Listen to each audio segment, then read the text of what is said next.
વડોદરા શહેરમાં નવા પ્રોજેક્ટો તો મળ્યા જ છે, પરંતુ સાથે સાથે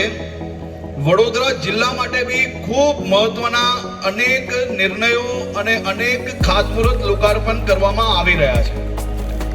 વડોદરા જિલ્લા વહીવટી તંત્ર દ્વારા અને ખાસ કરીને માર્ગ અને મકાન વિભાગ અને અન્ય વિભાગો મળીને 335 કરોડ રૂપિયાના 44 વિકાસના કામોની ભેટ એ વડોદરા જિલ્લાના નાગરિકોને મળવાની છે. આ 44 પ્રોજેક્ટ વડોદરાના ગામડાઓ અને શહેરી વિસ્તારોની સિકલ બદલી નાખવાની છે. 207 કરોડનો ઐતિહાસિક બ્રિજ, આ ઐતિહાસિક બ્રિજ કરજણ તાલુકાના ભોજપુરા અને મોટી કોરલ લિંક પર મોટી કોરલ અને ભાલોદ વચ્ચે 207 કરોડના જંગી ખર્ચે બનાવવામાં આવી રહ્યો છે.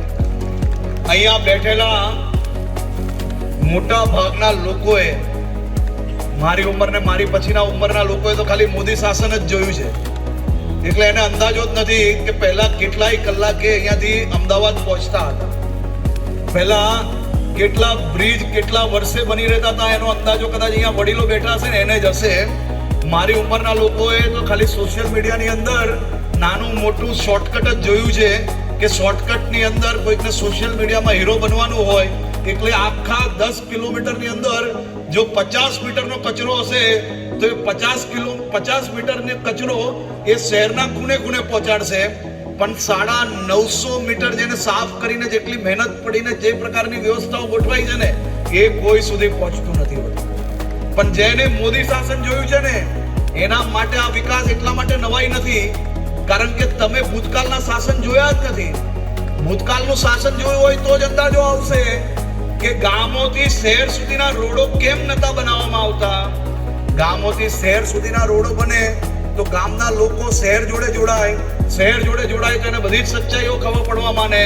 લોકો હોશિયાર થાય, લોકો મુખ્ય ધારામાં જોડાય તો જ ખાલી ને ખાલી મત બેંકનો ઉપયોગ જેનો થતો હતો એ સૌ લોકોને ખરેખર કોઈકે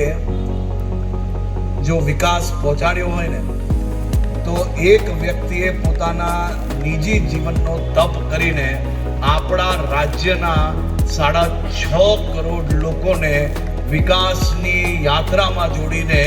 ગુજરાતને દેશનું નંબર 1 બનાવ્યું અને હવે દેશને દુનિયામાં એક અલગ જ સ્થાને પહોંચાડે છે. એવા દેશના વડાપ્રધાન શ્રી નરેન્દ્રભાઈ મોદીજીનો આજે હું વડોદરા શહેરમાં આપ સૌ વતી એમનો આભાર માનું છું અને હું પોતે નતમસ્તક વંદન થઈને એમની આ જીવન યાત્રાને સલામી આપું છું કે આપ સાહેબે મારા અને મારા જેવા લાખો કરોડો યુવાનોને પ્રેરણા આપી. પ્રેરણા કેની આપી તો રાજનીતિ નહીં પણ સમાજ નીતિથી કામ કરો, સામાજિક કામ કરો અને વધુમાં વધુ લોકોને સેવા કઈ રીતે પહોંચી શકે તે દિશામાં કામ કરવાની રાજનીતિ કોઈએ આ દેશની અંદર ઊભી કરી હોય તો એ આપણા સૌના લોકલાડીલા નેતા આદરણીય મોદીજીએ કરી છે.